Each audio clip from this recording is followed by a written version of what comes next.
Boa noite a todas e a todos. Sejam bem-vindas e bem-vindos a mais uma live do Sinasef São Paulo. Essa live é uma live especial que está sendo transmitida não apenas pelo Sinasef São Paulo, então eu vou colocar aqui os canais que a live está sendo transmitida. Nós estamos ao vivo no YouTube do Sinasef São Paulo, imprensa Sinasef SP. É importante porque a gente sempre reforce, por favor, deixem o joinha, o momento blogueira. Deixem o joinha, ativem o sininho, façam comentários para que o YouTube perceba, não só o YouTube, mas as outras plataformas também, que esse é um vídeo de conteúdo relevante e alcance mais pessoas. Nós estamos ao vivo no Facebook do Sinasef Seção São Paulo. Também pedimos o joinha do Sinasef Nacional, o que é muito relevante, que a live não está sendo transmitida apenas para a nossa sessão, mas também nacionalmente para o Sinasef, para todas as sessões do Sinasef. Nós estamos ao vivo no canal Jornalistas Livres, e aqui cabe um agradecimento especial ao jornalista Emílio, que sempre abre, é um grande parceiro, abre espaço para a gente, e faz também com que esse debate rompa os muros dos institutos federais e alcance mais corações e mentes. Também estamos ao vivo na frente de lutas do Noroeste Paulista, e é importante ressaltar que todos os materiais que são produzidos pelo Sinasef São Paulo estão disponíveis no nosso site, e fica o convite aqui, sinasefsp.org.br, para que todas e todas conheçam o nosso site. O tema do debate de hoje é o currículo do ensino médio e o desafio da formação humana integral nos institutos federais.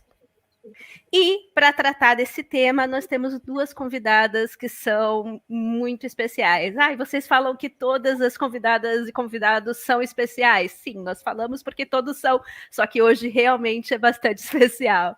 A gente está aqui com a Mônica Ribeiro, que possui pós-doutorado na Faculdade de Educação da Unicamp, doutorado em Educação, História e Política e Ciências Sociais pela PUC São Paulo, mestrado em Educação, Fundamentos da Educação pela UFSCar e graduação em Pedagogia com habilitação em Administração Escolar pela Unesp Araraquara. Ela é professora da Universidade Federal do Paraná e coordena o grupo de pesquisa Observatório do Ensino Médio. Também coordena a Rede em Pesquisa, Rede Nacional de Grupos de Pesquisa sobre o Ensino Médio, e é integrante do Movimento Nacional em Defesa do Ensino Médio.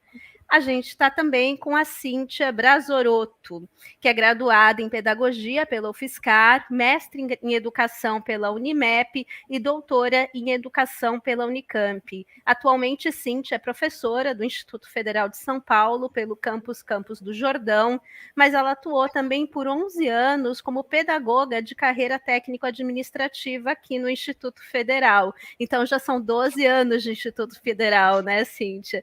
Cíntia tem experiência na área de educação, com ênfase política e gestão educacional, atuando principalmente nos seguintes temas: educação profissional, gestão educacional, políticas públicas para educação e ensino médio integrado.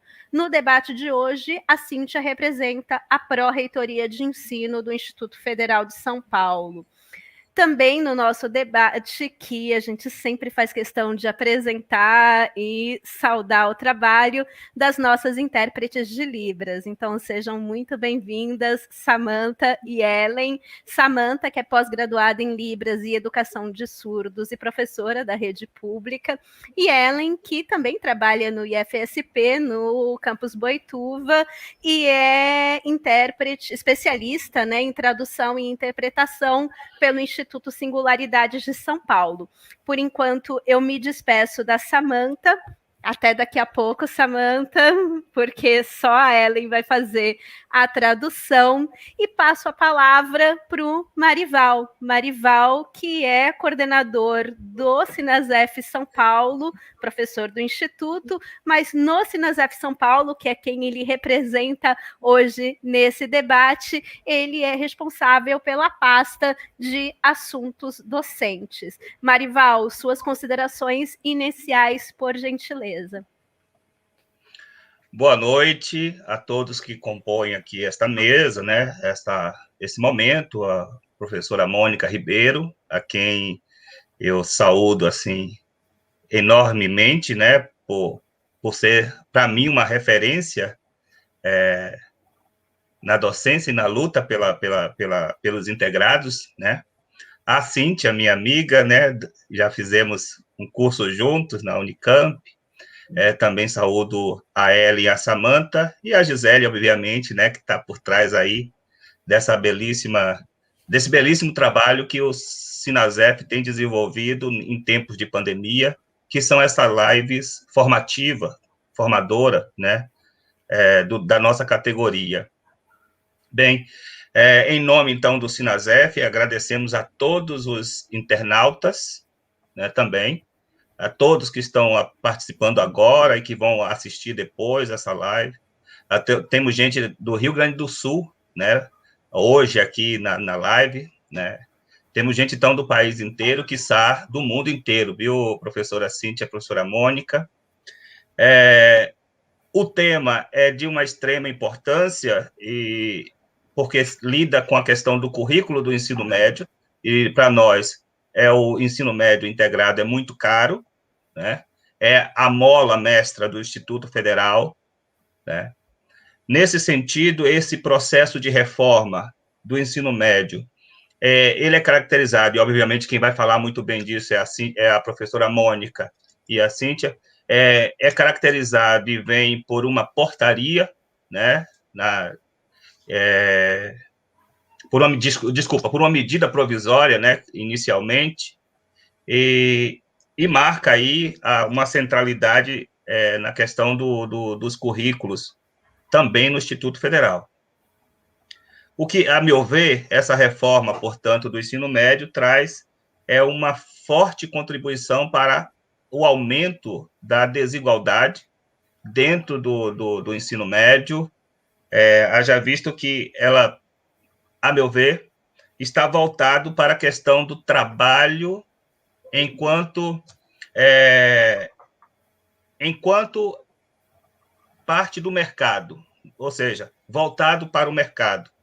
Nesse sentido, a gente percebe que esta reforma caracteriza uma precarização do trabalho docente e da educação, porque ele traz dois pontos, no meu entendimento. Uma negação do conteúdo e um outro, uma supervalorização das formas, né, principalmente das metodologias ativas.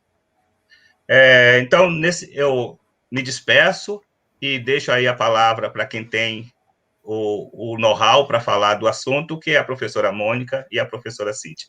Uma boa discussão, um bom debate para todos nós.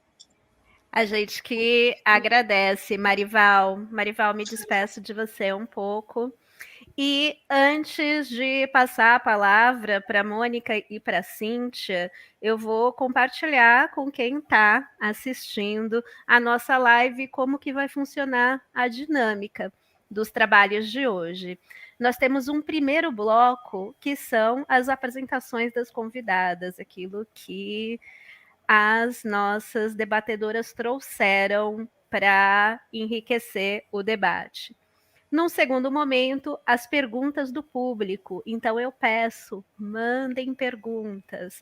Na tela, eu consigo colocar tudo que vocês mandam pelo Sinasaf São Paulo, mas eu também vou visitar todos os sites que estão recompartilhando essa live e todas as perguntas vão ser contempladas, vão ser feitas para as pesquisadoras. Então, por favor, mandem as perguntas. E um terceiro bloco, já onde a gente vai caminhar para as considerações finais de todos os presentes. Então, para começar, professora Mônica, por gentileza, suas considerações. Até mais, Cíntia. Bom, boa noite. Boa noite para quem está assistindo ao vivo. Bom dia e boa tarde para quem for assistir depois a gravação aqui, né, do nosso evento, da nossa conversa. Agradeço aí ao Sinasef São Paulo pelo convite e, ao mesmo tempo em que agradeço, também dou os parabéns por estar fazendo, né, nesse tempo de pandemia, um tempo tão difícil para todo mundo, aproveitar desse recurso da tecnologia para alcançar pessoas, né, que com certeza se interessam pelos vários temas que envolvem aí a educação no Brasil, principalmente o ensino médio, nesse contexto de reforma, né, nesse contexto que a gente está vivendo. Cumprimento também o Marival e a Cíntia e a Gisele, Samanta e Ellen, que estão aqui nesta mesa junto comigo, e passo diretamente para o assunto. Eu peguei o tema, né, que foi passado para essa mesa, que é o currículo do ensino médio e o desafio da formação humana integral, e no tema não está a reforma do ensino médio, mas necessariamente a gente vai ter que falar sobre ela, e pensei um pouquinho a respeito dessa temática, nos vários desafios, na verdade, né, que envolvem falar em formação humana integral, sendo ou não nos institutos federais, mas particularmente nos institutos federais, no contexto aí do currículo do ensino médio, quer dizer, é um tema muito interessante, bastante provocativo e que sim, né, envolve por parte das pessoas que estudam, pesquisam, atuam no ensino médio, estão no ensino médio, né, estudantes que estão fazendo aí o seu ensino médio, especialmente na rede federal, nos institutos federais, demanda, sim, né, de nós todos um certo cuidado com o sentido, né, com o sentido, com o significado, com as finalidades, com as intenções, quando nós falamos, né, usamos essa expressão, formação humana integral. Eu começaria destacando que, no caso brasileiro, é possível a gente associar, né, fazer uma associação direta entre o que se entende por formação humana integral e o ensino médio integrado. Depois eu quero trabalhar um pouquinho mais essa relação. Mas, pensando nos desafios, eu considero que falar em formação humana integral é um desafio conceitual, é um desafio de ordem epistemológica, é um desafio pedagógico e é um desafio político institucional, pelo menos isso, né? Assim, é um desafio conceitual, porque nós temos que nos perguntar, mas de que formação se está falando? Há, muitas vezes, uma confusão, né, desses termos, quando se usa a palavra integral, então se confunde ou se trata como se fosse a mesma coisa, educação integral, escola de tempo integral, né, formação humana integral. Então, só para fazer uma breve separação, uma breve conceituação, essa expressão ela está particularmente escrita no conjunto de normas que regem o ensino médio nas diretrizes de 2012, né, nas diretrizes curriculares nacionais de 2012, o parecer número 5, 2011, do Conselho Nacional de Educação, e a resolução 2, 2012, do Conselho Nacional de Educação, ambas revogadas, porque no contexto aí da Lei 13.415, né, da Lei da Reforma do Ensino Médio, nós vamos ter já em 2018 novas diretrizes, né, outras diretrizes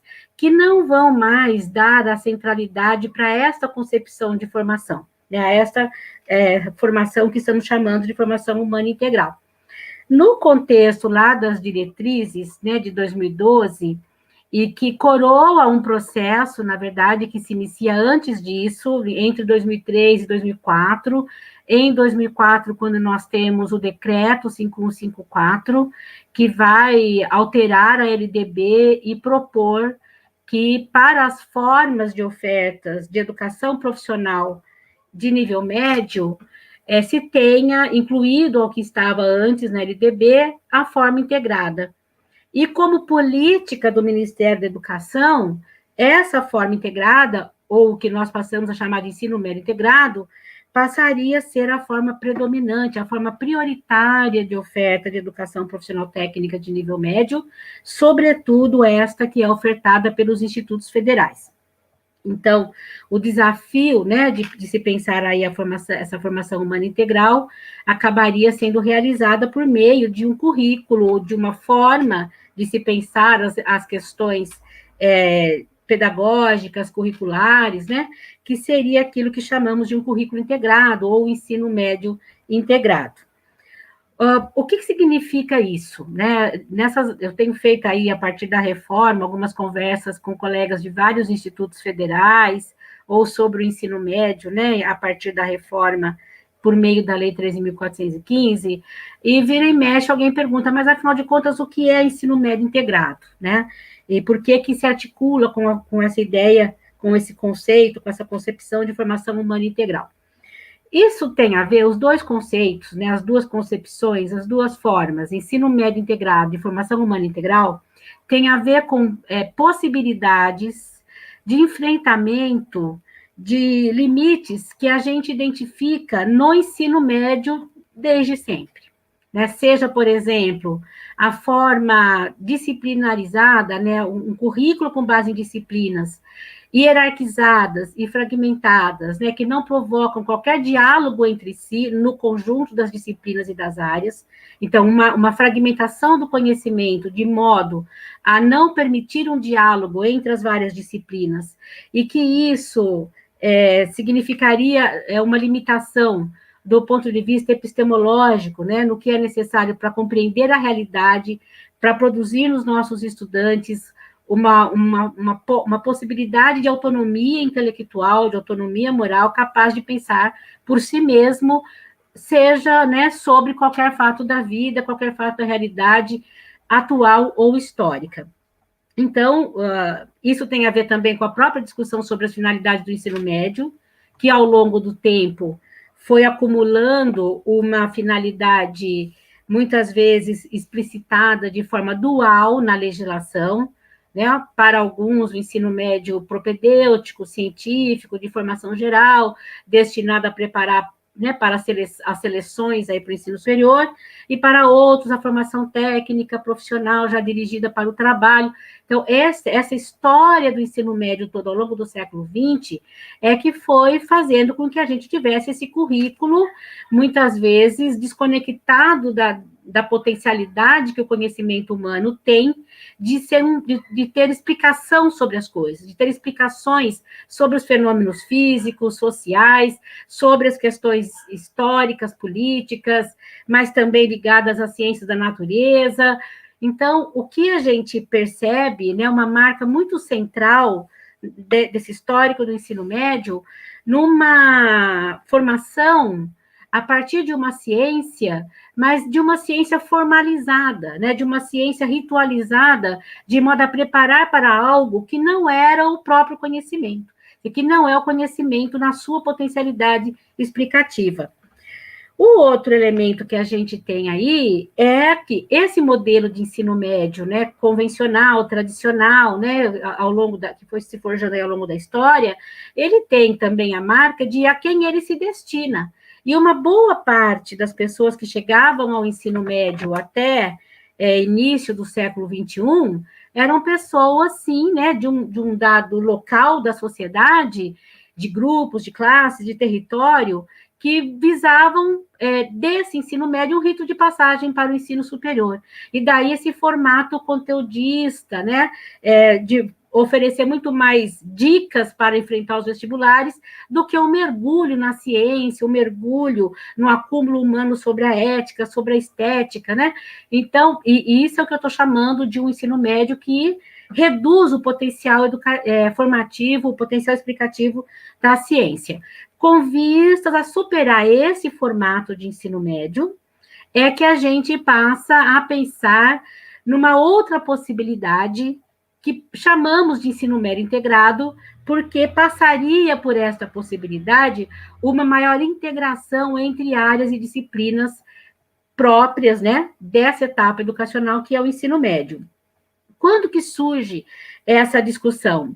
Bem antes da LDB, por exemplo, né? Nos anos que antecederam a lei 93, 94 e 96, houve um intenso debate na sociedade, nos movimentos sociais, nas universidades, nas próprias escolas, para que se pensasse qual ensino médio, já que a LDB vinha caminhando, né, numa dada direção, para ser assumida como etapa final da educação básica. E juntamente com esta ideia, né, de que o ensino médio passaria a ser etapa final da educação básica, nós temos um outro dado extremamente relevante para compreender por que se passa a falar em ensino médio integrado e em formação humana integral, que é a massiva ampliação do acesso ao ensino médio no Brasil. Toda e qualquer decisão que se faz após a LDB vai ter essa marca, que é uma marca muito importante, né, em que o Brasil passa de um acesso de menos de um quarto, menos de 25% das pessoas em idade apropriada para o ensino médio estarem matriculadas, nós passamos aí para mais de 50% e hoje, né, em torno de 70%, 72% a taxa líquida de matrícula do ensino médio no Brasil. Em números absolutos, nós passamos de 3 milhões e poucas mil matrículas para 9 milhões de matrículas em 2004. Depois isso vai decrescendo, esse número, mas ele vai decrescendo nas faixas etárias acima dos 18 anos. Ou seja, o Brasil continua incluindo no sistema escolar, especialmente no ensino médio, os jovens de 15 a 17 anos. Mas isso se inicia já no cenário do pós-LDB, se acentua no início do século XXI, e isso significa trazer para dentro do sistema escolar e para essa etapa uma juventude que até então não estava aqui. Uma juventude, e que é a juventude que é de filhos de pais e mães que não concluíram a educação básica, que moram nos centros urbanos, mas nas regiões periféricas, que moram, né, em muitos territórios que até então não se tinha escola de ensino médio. Ainda hoje, e isso é um problema da reforma do ensino médio, nós temos no país mais de 3 mil municípios que têm uma única escola de ensino médio, né? Então, é nesse contexto de uma juventude que entra para o sistema escolar e conclui o ensino fundamental e bate as portas do ensino médio, ao mesmo tempo que se reconhece que não é suficiente entender que o ensino médio que se deve ofertar tenha uma característica, para uns, propedêutica, e para outros, profissionalizante, num sentido estrito. Então, a ideia de ensino médio integrado visa justamente unificar essas duas possibilidades. É um ensino médio que forma, ao mesmo tempo, para o exercício efetivo, né, para a vida em sociedade, para se reconhecer como cidadão, para se reconhecer como ser político, como um ser social, como um ser que toma decisões na vida em sociedade, e, ao mesmo tempo, sem abrir mão do ensino médio como educação básica, ofereça uma formação técnica e profissional qualificada, né, não aligeirada, não precarizada, para produzir ao mesmo tempo essa formação científica básica e técnico-profissional, ambas, né, articuladas uma à outra, se concebe que para haver maior qualidade nesse processo formativo, haja uma integração entre esses dois momentos da formação. Por quê? Porque antes nós tínhamos cursos técnicos profissionais que não eram concomitantes ou subsequentes, né? Era um curso que formava ao mesmo tempo, né? Dava o diploma do ensino médio e da educação profissional, sobretudo nos cursos do magistério, da administração, da contabilidade, eram os cursos que mais nós tínhamos no Brasil, excetuando aí os que eram dados nos Cefetes ou nas escolas técnicas. Agora, como produzir essa forma, né, mais qualificada, que integra a formação científica básica com a formação técnica profissional? É aí que a gente passa a pensar no ensino médio integrado, que não trataria de maneira dissociada a formação científica da formação técnica profissional, mas buscaria integrar esses dois campos em arranjos curriculares integrados. Ou seja, nós não faríamos primeiro, como era feito no curso que eu chamo de justaposto, né? Nós caminhávamos, né, no mesmo currículo, no mesmo curso, com situações em termos de conhecimento e dos próprios professores, que em nenhum momento conversavam entre si. Eram dois cursos em paralelo, não dava para chamar de integrados, né? A ideia do integrado passa a ser debatida no Brasil considerando um dado acúmulo de pesquisadores nacionais, tanto com relação ao ensino médio, quanto com relação à educação profissional. E se recupera conceitos, perspectivas, como, por exemplo, a questão da formação politécnica, o debate que se travou antes até da LDB ser aprovada e sancionada, né, a questão da politecnia, o que é esse ensino médio, né, que teria o princípio educativo do trabalho como uma referência. Para isso se chama também discussões feitas, né, no campo do marxismo, se chama Gramsci, por exemplo, o que significa o princípio educativo do trabalho, como entender o trabalho como um princípio educativo, não para a formação técnica, mas para a formação de nível médio, de um modo geral. Então, são muitas as referências, não são poucas, que são utilizadas naquele momento anterior à LDB e depois de 2003, para que se desse uma configuração curricular, pedagógica e institucional, para isso que se chamou de formação humana integral, viabilizada por meio do ensino médio integrado. Bom, com isso eu também digo para vocês que a ideia de ensino médio integrado, ou a concepção do ensino médio integrado, não se restringe ao integrado à educação profissional. Mas essa concepção de um currículo que não hierarquiza as disciplinas, que não trata de forma dissociada o conjunto, né, do conhecimento humano que está no currículo do ensino médio, e que, ao mesmo tempo, visa uma formação de qualidade superior, essa concepção de ensino médio integrado, ela é pensada para todo o ensino médio brasileiro, não apenas para o ensino médio integrado à educação profissional. É essa concepção que está nas diretrizes de 2012. Antes, portanto, da reforma do ensino médio. Então, vejam, é um desafio conceitual. Nós, né, professores e professoras, quem trabalha no Instituto Federal, por exemplo, quem trabalha no ensino médio integrado, é fundamental que a gente discuta conceitualmente o que é o ensino médio integrado e o que tem a ver, qual formação se pretende com o ensino médio integrado, que é o que estamos chamando aqui de formação humana integral, que, portanto, não se confunde com escola integral, escola de tempo integral, coisas desse tipo, né? É um desafio conceitual, é um desafio de ordem epistemológica, porque nós temos que repensar como oferecemos o conhecimento nos currículos do ensino médio. Então, de uma tradição absolutamente centrada, né, no repasse de informações, conteudista no mau sentido, no sentido de acumular informações tendo em vista os vestibulares. Então, repensar o conhecimento, a sua estrutura, as lógicas pelas quais se organiza, se pensa, se planeja o conhecimento no interior do ensino médio. É um desafio de ordem pedagógica, como traduzir esta epistemologia do integrado para o nosso trabalho de ensino e aprendizagem. Quais materiais, quais tempos, quais espaços, né? Como é que esses sujeitos vão dialogar tendo em vista uma concepção de conhecimento que não é esta positivista no mau sentido, né, fragmentada, né? Então, ou pensando somente no memorizar coisas, né, para um vir depois, né, que seria passar no vestibular e coisas assim. E é um desafio político institucional. Um desafio institucional, porque para se fazer ensino médio integrado nesta perspectiva, né, e aí o integrado, né, epistemologicamente falando, se propôs a partir de um eixo de integração dos currículos, que seria o eixo ciência, cultura e trabalho.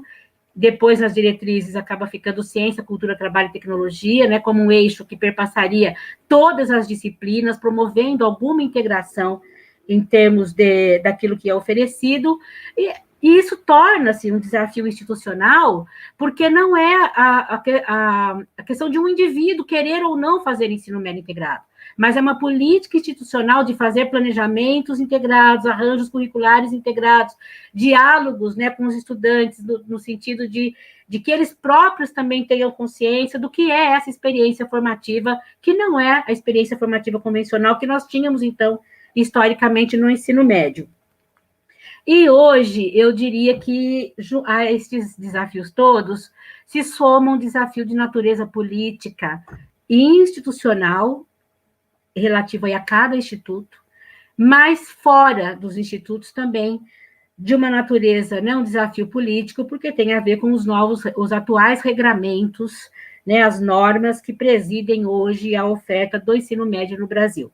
E é sobre isso que eu passo a falar agora, né? Então, a opção por essa perspectiva de formação humana integral associada à concepção de ensino médio integrado, passa por um momento bastante delicado no contexto da atual reforma do ensino médio. Então, eu não vou falar tudo da reforma, é uma reforma curricular, mas é uma reforma também que altera as regras de financiamento da educação, né, do ensino médio brasileiro, altera o currículo, dividindo o ensino médio, né, o seu currículo em 2 momentos, né, um momento dedicado à formação básica comum, a uma formação geral comum a todos os estudantes, um outro momento dedicado aí aos chamados itinerários formativos, dos quais cada estudante cursa apenas um, né, ou ele faz ciência da natureza, ou faz matemática, ou faz ciências humanas, né, a depender do que o sistema de ensino oferecer, porque, segundo a lei, né, essa oferta é conforme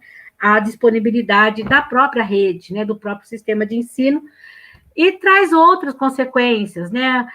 Por exemplo, a obrigatoriedade exclusiva do ensino de língua portuguesa e matemática nos 3 anos, né? Então, são vários problemas em termos curriculares, agravados pelas mudanças nas regras de financiamento, porque elas trazem 2 possibilidades, né, de financiamento público-privado. Que o itinerário da formação técnica e profissional seja feita no setor privado, com recursos públicos, e o outro, que parte do ensino médio, que pela lei agora poderá ser feita à distância, e aqui não estamos falando em ensino remoto no contexto da pandemia, nós estamos falando de uma lei que vigora antes, né, e depois desse tempo pandêmico, até 20% do ensino médio poderá ser à distância. Então, quais são as consequências mais imediatas disso tudo para os institutos federais? Bom, primeiro, uma consequência para a própria oferta da educação profissional, que é o fato da legislação hoje colocar a centralidade na concomitância e não no integrado. E isso vai ter consequência que vai agora, né, ficar mais clara com as diretrizes curriculares nacionais de educação profissional, exaradas em janeiro de 2021, homologadas agora em janeiro de 2021, a resolução 121 do Conselho Nacional de Educação. Mas, pensando um pouquinho antes disso, né, como é que fica a questão do ensino médio integrado no contexto da reforma? Eu chamaria atenção para algumas coisas em que a reforma compromete, né, muito negativamente a oferta do ensino médio integrado. Primeiro, a obrigatoriedade da BNCC, que ficou na lei, né? Por quê? Porque não dá para seguir BNCC e fazer arranjos curriculares integrados, né? É um equívoco achar que os institutos federais já aplicam a lei porque oferta educação profissional integrada e o integrado seria o 5º itinerário formativo. Não é isso, né? O ensino médio integrado se faz desde o 1º ano, né? É um arranjo curricular integrado que percorre todo o percurso formativo desse estudante e dessa estudante. E a forma que a lei diz a escola pública, a rede pública, oferece a formação geral, a formação da BNCC, e o Instituto Federal ou a rede privada oferecem a formação técnica e profissional. Portanto, ela não é integrada de forma alguma. Mesmo nos institutos, se ele oferecer, ao mesmo tempo, a formação geral, se ela estiver ancorada na BNCC, o que sobra é a formação técnica e profissional dissociada da base científica, uma vez que não estará integrada a ela, porque isso exige um arranjo curricular próprio, né? É assentado aí no princípio educativo do trabalho, no eixo ciência, cultura e trabalho. Então, uma das coisas é seguir a BNCC, assumir a BNCC como referência para os currículos dos institutos, sim, um impeditivo para que se avance na concepção de ensino médio integrado. O outro elemento é o da concomitância, né, que a própria lei traz, e isso fica mais claro ainda agora nas atuais diretrizes curriculares nacionais para a educação profissional. O que as diretrizes novas trazem? Já vou caminhando aqui para encerrar e fico à disponibilidade de vocês para perguntas. Primeiro, né, as diretrizes 1 de 2021, a resolução 1 de 2021, elas possuem uma forte aderência à Lei 13.415, né, a lei da reforma do ensino médio. Ela só existe, na verdade, porque, do mesmo modo que, após a lei, né, 13.415, alterar a LDB, o Conselho Nacional de Educação passa por um processo de exarar outras resoluções tendo em vista a implementação da lei. Por exemplo, a resolução que trata dos itinerários formativos, né, é uma das que caminham ali, a resolução que aprova o documento de Base Nacional Comum Curricular produzido pelo Ministério da Educação, a resolução que estabelece novas diretrizes curriculares para o ensino médio de 2018, essa, assim, né, que revogam a de 2012, que é essa que eu já disse, que trazem a concepção de ensino médio integrado para todo o ensino médio, ancorado na ideia de formação humana integral, e agora, por último, em 2021, corroborando, né, tudo aquilo que está na Lei 13.415, essas novas diretrizes. Bom, está, então, em franca associação, ela reforça, ela referenda a centralidade da BNCC, ela referenda a ideia de parcerias entre os governos estaduais e também os institutos federais, e ela referenda a divisão em itinerários. A concomitância que tem centralidade nas novas diretrizes, e não o ensino médio integrado, o que acaba culminando aí na dissociação entre a formação científica básica e a formação técnico-profissional. Tem outras coisas, vincula a EPT à BNCC e se utiliza de uma estratégia que vem sendo utilizada já há algum tempo, mas sobretudo após o governo Temer, que é o de, ao estabelecer novos regramentos, hibridizar as ideias, hibridizar os conceitos, né? Por exemplo, nas diretrizes curriculares do ensino médio, nas diretrizes curriculares nacionais do ensino médio de 2018, chega a se dizer que é sinônimo direitos de aprendizagem, competências, habilidades e o trabalho como princípio educativo, assim, né? Então, você coloca coisas que não são sinônimos, coisas que não têm um significado idêntico, né? Mas para relativizar as críticas, porque, de fato, se estaria mudando drasticamente de rumo, né? E isso é o que é feito a partir da reforma.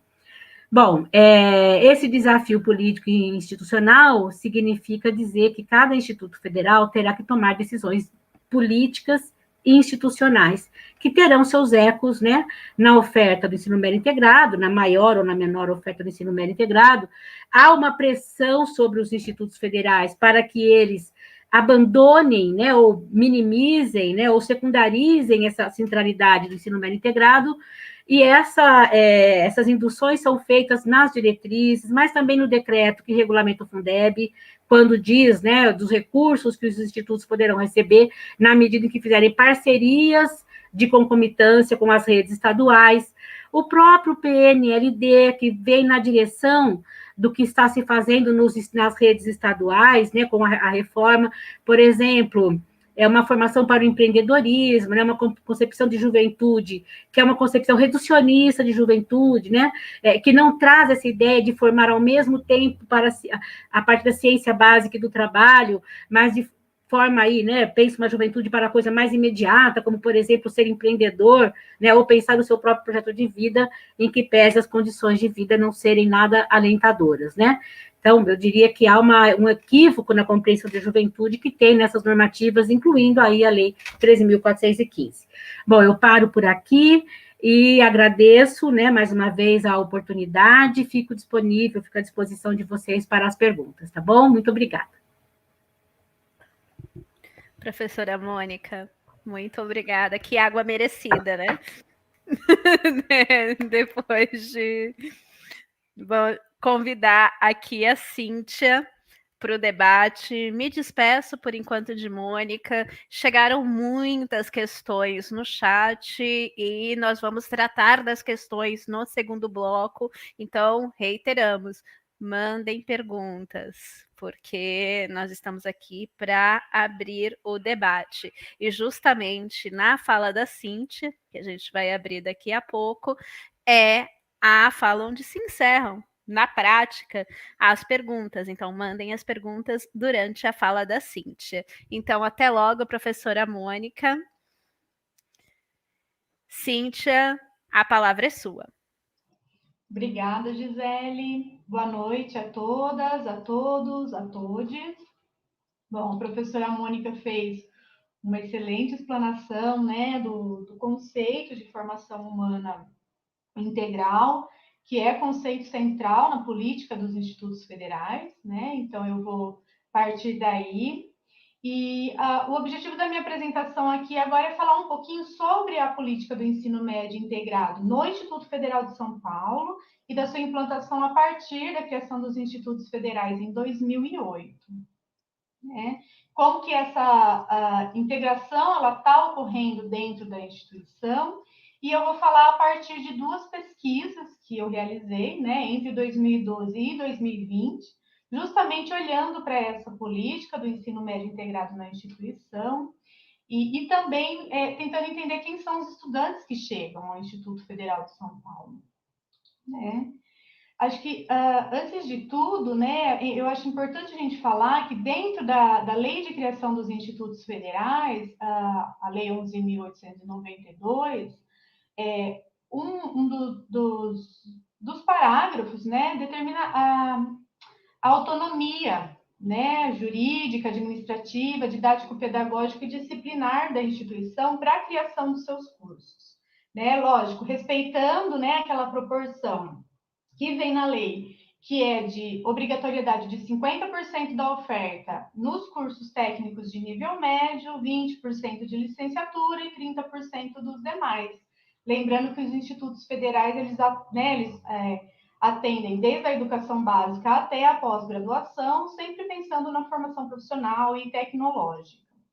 Então, dentro dessa proporção de oferta e dentro dessa oferta voltada, né, principalmente, né, a lei fala prioritariamente para o ensino médio integrado, e aí a gente traz toda essa discussão que a professora Mônica trouxe, né, pensando numa política de ensino médio que não é mais segmentada, mas que busca, né, superar esse dualismo na educação brasileira, entre uma educação propedêutica, intelectual, né, que vai formar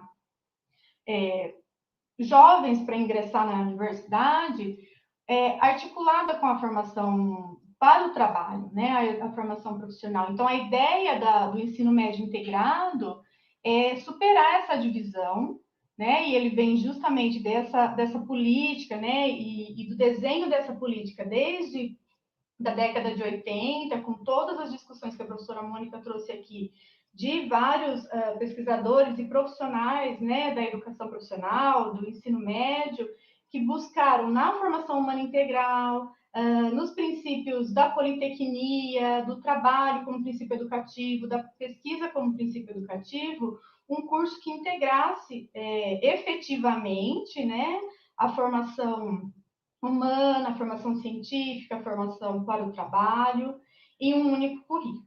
Né? Então, esse é o desafio dos institutos federais quando eles são criados em 2008.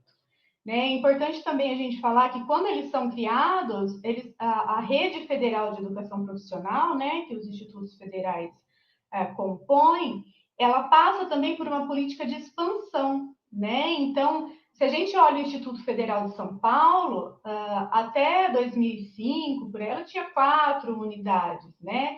Depois dessa política de expansão, hoje nós temos 37 campos, né? Então, essa política de expansão, ela vem acompanhada, né? Acompanhar essa política de um ensino médio integrado, que vai trazer uma formação humana integral para jovens que por muito tempo não tiveram acesso a uma educação pública e de qualidade, né? Então, isso que os documentos institucionais vão frisar, né? O público-alvo da política são os jovens que estavam fora da escola, que não recebiam uma formação de qualidade e que, com isso, não tinham oportunidades, seja no mundo do trabalho ou de prosseguimento nos estudos. Então, a política ela é bem ampla e bem abrangente.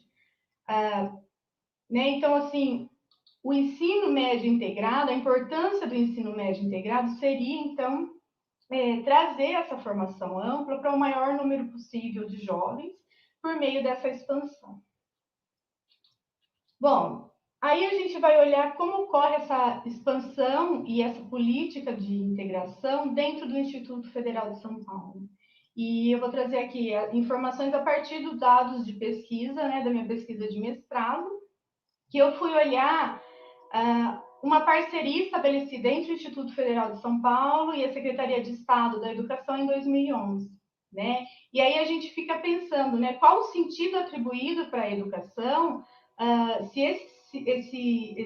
esses princípios de formação humana integral, de trabalho como princípio educativo, ele é plenamente compreendido pelos gestores, pelos professores da instituição, né? E aí a gente olha lá em 2011 que dentro do programa de expansão do Instituto Federal, a opção que aquela gestão naquele momento fez para ofertar o ensino médio integrado foi justamente por uma parceria com a Secretaria de Estado da Educação de São Paulo, né? Então, isso já traz elementos para a gente pensar se essa integração ela foi realmente compreendida e implementada dentro da instituição, né? Então, essa parceria ela ocorreu justamente pensando, né, de acordo com os documentos institucionais, na racionalização de recursos, né? Então, o Instituto Federal contava com professores da área técnica e laboratórios, mas ainda precisaria, dentro desse plano de expansão e de implementação dos campi, construir quadras de esporte, refeitórios, contratar professores do núcleo comum, né? Então, teria que investir uma quantidade de recursos. E, por outro lado, ele viu que a Secretaria de Estado de São Paulo já possuía todos esses recursos. Então, a opção foi por realizar uma parceria para a oferta do ensino médio integrado, né? Eu lembro que, na época, eu trabalhava num campus recém-inaugurado, inaugurado em 2010, né? Então, o campus foi inaugurado em 2010, a parceria se estabeleceu em 2011. Né? É importante focalizar que os campos que foram abertos a partir do processo de expansão, eles começavam sempre com a oferta do concomitante, né? E depois o ensino médio integrado ele foi sendo implementado por meio dessa parceria, né? Eu participei da primeira reunião que lançou essa ideia aos profissionais tanto do Instituto Federal quanto da secretaria, e eu lembro que foram poucas reuniões conjuntas entre esses diretores, né, das duas instituições para definir a implantação da política. Cada município que contava com um campus do Instituto Federal naquele momento teria que implementar essa parceria. Como que foi elaborado o currículo? Né? O currículo foi elaborado pelas instâncias superiores. Eu lembro que foi um período muito curto, né? A primeira reunião foi em setembro de 2011 e a implementação do curso seria em fevereiro de 2012. Então, embora, né, nos documentos oficiais falava-se em um trabalho conjunto, em a construção de um currículo integrado, porque era essa a denominação mesmo de um curso de ensino médio integrado, com currículo integrado, esse currículo chegou pronto, sem participação dos docentes, e ele se configurou numa justa posição entre o que existia, né, na grade curricular do Estado e o que os institutos federais ofertavam, de acordo com o Catálogo Nacional dos Cursos Técnicos. Alguns poucos ajustes foram feitos, né, para caber dentro da carga horária dos cursos, mas não houve essa efetiva integração entre o currículo das duas instituições. Além disso, né, a gente pode observar que essa política, ela também desvelou diferenças institucionais muito grandes entre as escolas dos institutos federais e as escolas públicas do Estado, porque ela traz questões, né, à tona, como, por exemplo, a questão do trabalho docente. Não é? Enquanto os professores do Instituto Federal contavam lá com uma carga horária de trabalho em regime de dedicação exclusiva, né? Então eles se dedicavam só às atividades no Instituto Federal de São Paulo, tinham tempo para realização de pesquisa, de projetos de extensão, de ensino, preparar a aula. Os professores da escola estadual, eles não contavam com essa mesma carga horária, muito pelo contrário, né? 32 horas da carga horária semanal deles eram exclusivamente em sala de aula.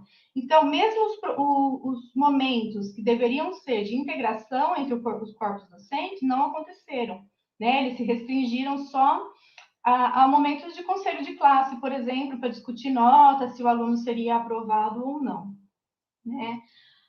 Outras questões, né, a gente pode falar que foram muitas, como, por exemplo, a distância entre as escolas, né, o aluno ia para uma escola de manhã fazer a parte geral e depois ia para o Instituto Federal à tarde para fazer a parte profissionalizante.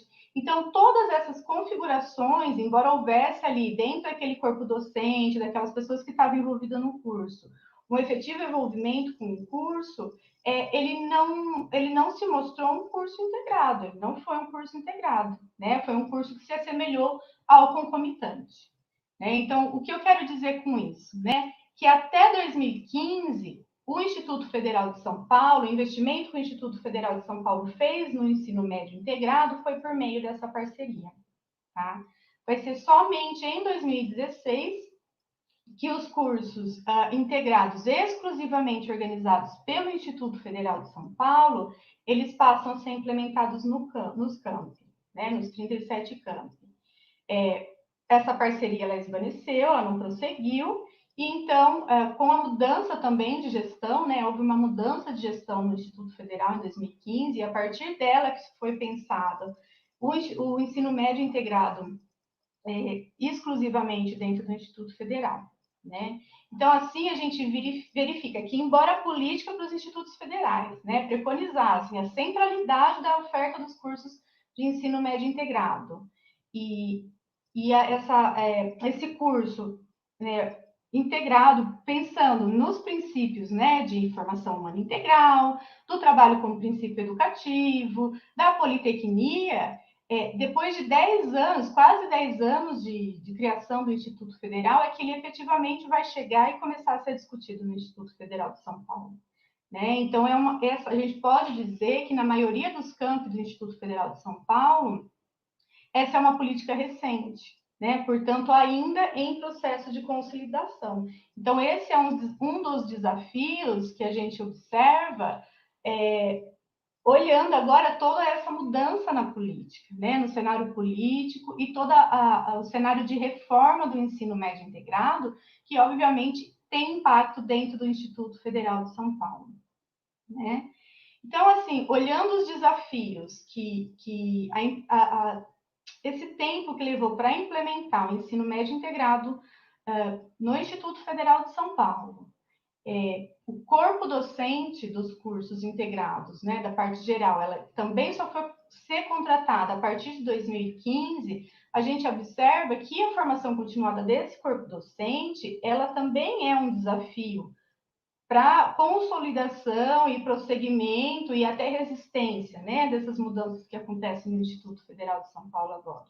A gente sabe que, embora muitos professores e técnicos e gestores conheçam os princípios, os fundamentos do Instituto Federal, ele ainda não está consolidado para todos, né? Então, a gente pergunta se eles são amplamente debatidos dentro dos campos, dentro da concepção de criação desses projetos políticos pedagógicos dos cursos.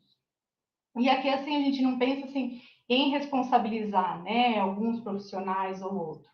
Né? Mas é importante a gente pensar que essa concepção de formação humana integral, ela não vem da formação inicial de todos os profissionais, de todos os professores e técnicos. Nem todos estão familiarizados com essas perspectivas educacionais. Então, é importante que o Instituto Federal promova, né, cursos de formação nesse sentido, né, momentos como esse que a gente está conversando aqui, e não esperar que esse currículo integrado, que ele já chegue pronto, ou que, né, que existe uma solução mágica para ele, porque não há. Né? Eu mesma, quando ingressei no Instituto Federal, eu não tinha a menor ideia do que se tratava essa instituição. Né? Eu fui me aprofundando, inclusive, fui buscar um mestrado e um doutorado para aprofundar, conhecer e entender por que é tão importante que o ensino médio integrado seja valorizado, né, e que seja realmente uma política central dentro do Instituto Federal de São Paulo, dentro daqueles princípios e fundamentos que estão na base da política. Né?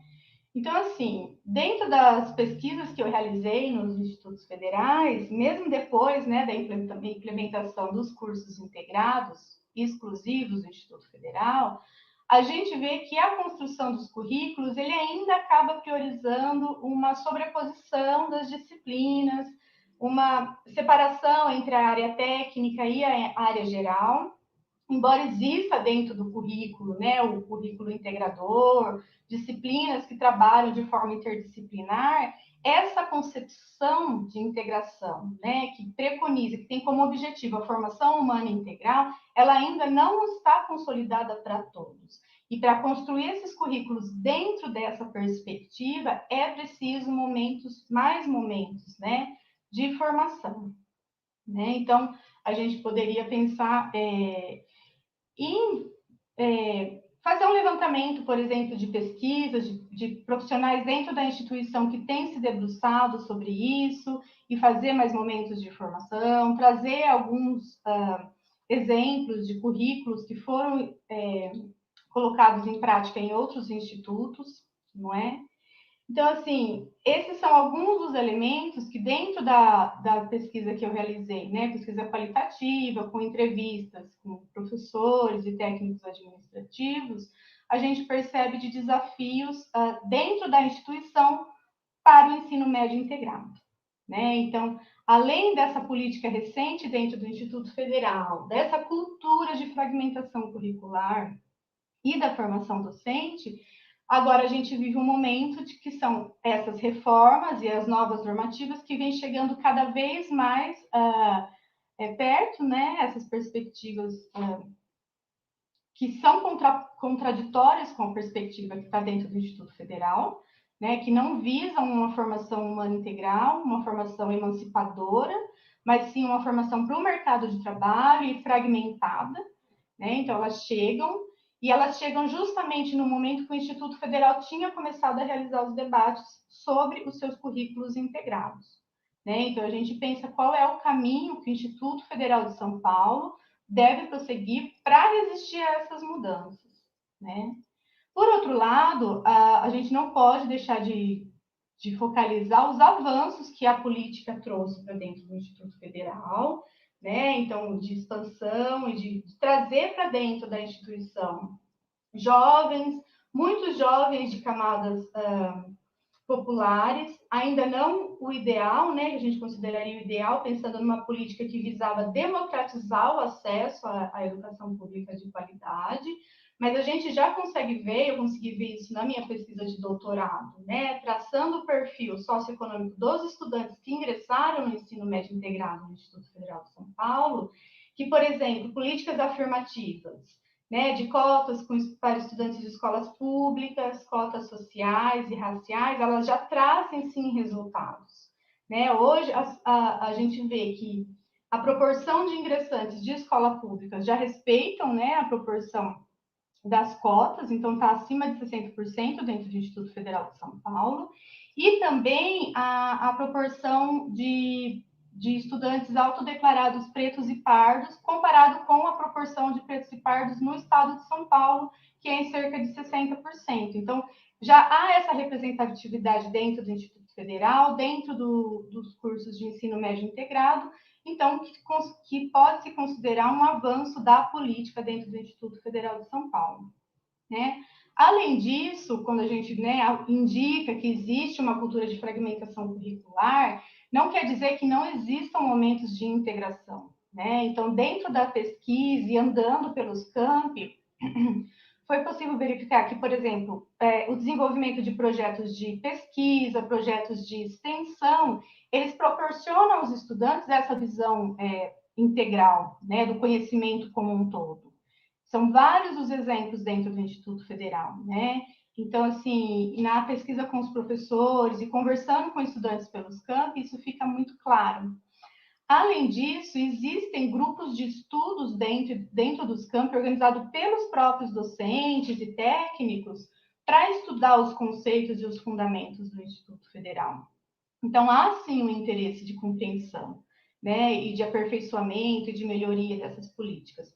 No entanto, a gente não pode esquecer que a realidade ela é contraditória e que essa contradição ela também se expressa dentro dos institutos federais. Então, o currículo ele é um campo de disputa e essas concepções elas estão em disputa em momentos de construção do currículo. né? E aí a gente vai falar também dos currículos de referência, né? Que esse é um momento, por 2 anos, né? Desde 2017, o Instituto Federal, por orientação do CONIF, né? É uma política, uma diretriz do CONIF, a construção coletiva, democrática, dentro das instituições, desses currículos de referência, inclusive para o ensino médio integrado, justamente para resguardar os princípios da instituição e garantir essa integração no currículo. Né? Ele tem sido discutido há um bom tempo com o corpo docente e técnico da instituição. Foram construídos grupos de trabalho, né, para se debruçar sobre essas questões no interior da Pró-Reitoria de Ensino e nos campi as comissões que tratam, né, da reformulação curricular. Por que eu estou dizendo isso? Porque nós estamos justamente no momento de reformulação dos currículos, né, do ensino médio integrado no Instituto Federal. Já havia começado essa discussão, no entanto, em janeiro de 2021, quando chega, né, essa nova diretriz, ela apresenta, né, uma questão que é de dizer que tem que se respeitar o máximo de 1.800 horas da BNCC na parte curricular do ensino geral, e isso vai trazer para dentro do Instituto Federal novos embates, novas discussões, e como a gente pode resistir a essas mudanças e garantir que o currículo de referência, como foi discutido, né, com a comunidade, ele permaneça, garantindo não só as 1.800 horas da BNCC, mas além, porque os currículos do Instituto Federal de São Paulo, eles têm muito mais do que isso, quando a gente fala da carga horária do ensino médio geral, né, da parte comum do currículo, e seria uma redução muito drástica, exatamente desmontando mesmo toda a política que tem sido construída até o momento.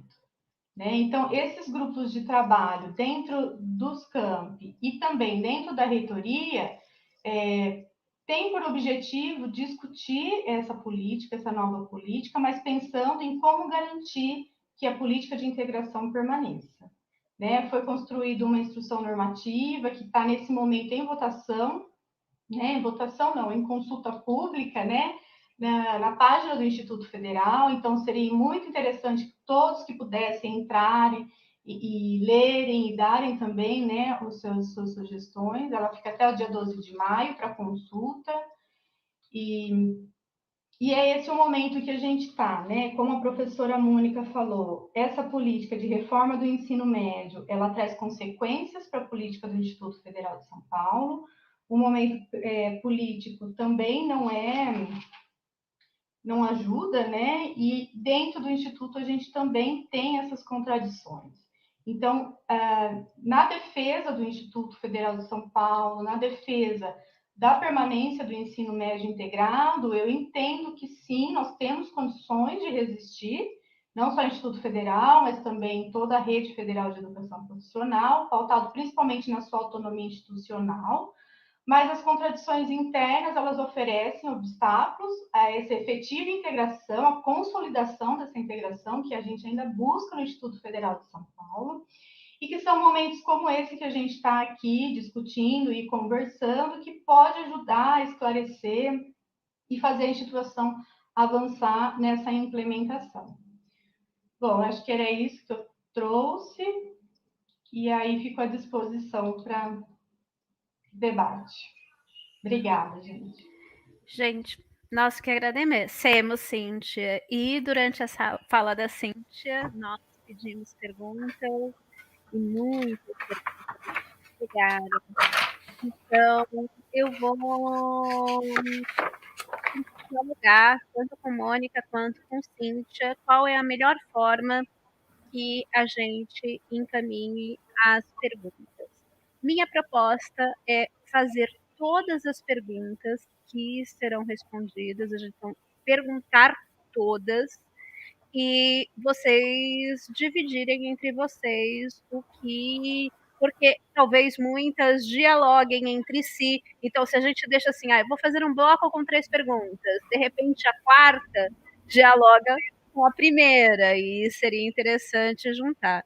Então, colocar todas as perguntas de modo que os assuntos, os temas que são mais relevantes para a nossa plateia fiquem todos em evidência e vocês dividam da forma que acharem mais relevante elencarem as situações, ainda que nem todas sejam completamente contempladas, todas vão ser perguntadas e trazidas para o debate. Se alguma ficar em aberto, uma ou outra pode ser complementada depois.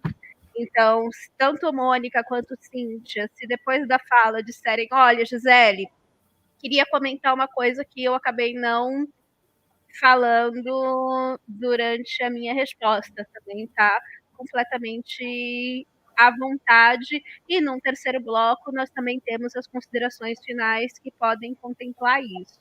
Se as pesquisadoras concordarem, a gente pode combinar assim?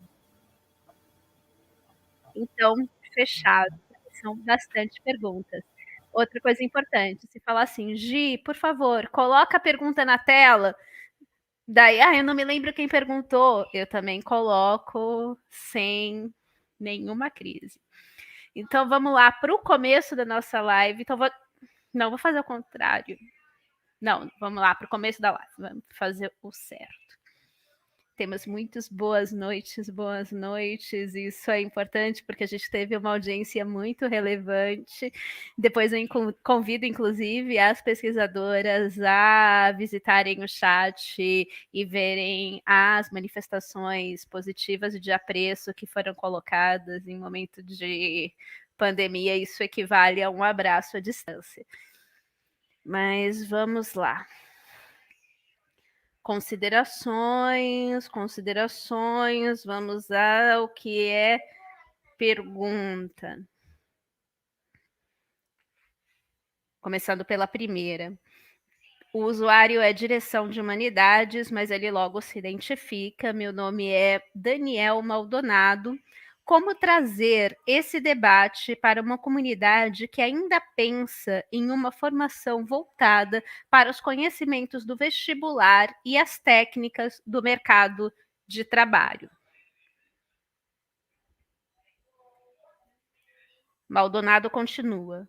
Como debater com uma reitoria que não resiste ao avanço de todas essas políticas neoliberais que embasam a produção curricular neoconservadora contemporânea?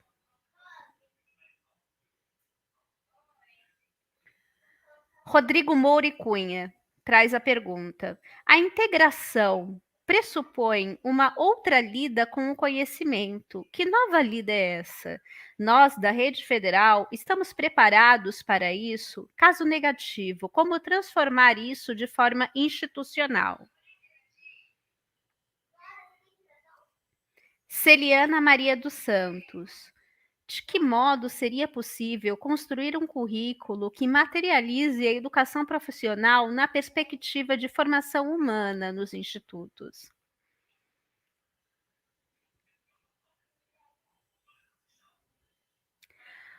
Rogério de Souza traz uma pergunta aí direcionada para a professora Mônica. Então, certeira, Mônica.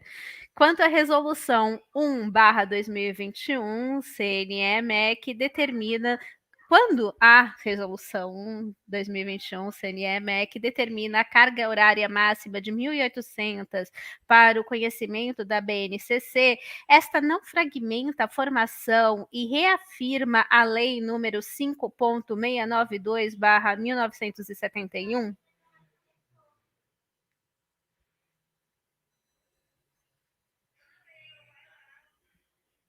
Felipe Magno, boa noite.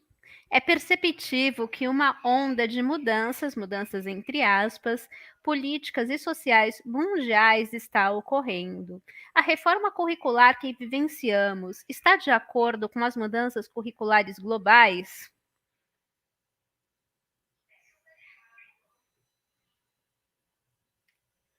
Rogério de Souza traz novamente uma afirmação. a reforma do ensino médio e a resolução 1/2021 do CNE/MEC não mencionam os componentes curriculares e recorrem à noção capciosa de conjunto de unidades curriculares entre aspas. Regiane Zorneta traz a pergunta: até que ponto a primazia da educação concomitante trazida pela resolução 1/2021 coloca em risco a carreira dos professores EBTT dentro dos institutos federais? Temos outra pergunta da Lídia Messias. Como um desafio, pergunto. Ela já coloca que é um desafio logo de cara. Doutora Mônica, como podemos pensar um projeto que faça ponte entre as disciplinas ministradas no campo profissional e o ensino médio propedêutico para os alunos do ensino médio integrado? Só um instante. Tatiana Oliveira traz a pergunta, que ela já coloca embaixo, que é uma pergunta para a Cíntia. Então, Cíntia, para você. Como a pró-reitoria, ela nem precisava dizer, porque ela já está dizendo, como a pró-reitoria de ensino do Instituto Federal de São Paulo vai se posicionar no atual momento de implementação dos nossos novos currículos de referência num contexto de ataques da Resolução 01/2021 do MEC, que vem para destruir a integração do EMI, Ensino Médio Integrado. Marta Seng traz a seguinte pergunta, também para a Cíntia. Cíntia, traz um estudo importante sobre a falácia do integrado na parceria entre FSP e Secretaria de Educação em 2021. O novo TEC atualmente proposto seria a porta de entrada para o 5º itinerário?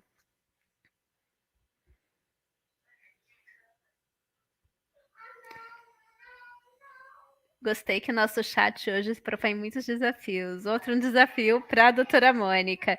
Doutora Mônica, como podemos pensar um projeto? Oxe, é a mesma pergunta, mas foi feita 2 vezes. Agora uma para... Sim, então ela está pedindo bastante a resposta, Mônica. Pergunta para a doutora Cíntia. Atualmente, o governo do estado de São Paulo pressiona o Instituto Federal para efetivar a parceria em torno do novo TEC. Rogério continua. A partir da experiência da parceria entre FSP, Secretaria da Educação Distrita, podemos concluir que aderir ao novo TEC é uma descaracterização dos cursos do Instituto Federal de São Paulo, Cíntia? Pergunta do Márcio. O atual governo segue um projeto de reconfiguração neoliberal do Estado. As políticas educacionais seguem essa linha. O Senado é agravado pela apatia dos professores. É possível reverter? Daí eu entro no mérito de uma pergunta que eu peguei lá, que dialoga com essa pergunta, que eu peguei lá no Sinasef Nacional. Então ela não vai entrar nesse formato, vai entrar no formatinho diferente na tela. Mas a pergunta está aí, que é uma pergunta que veio do Maranhão, do Márcio Lopes. O ensino médio integrado não faz parte da política educacional do atual governo, que segue um projeto de reconfiguração neoliberal?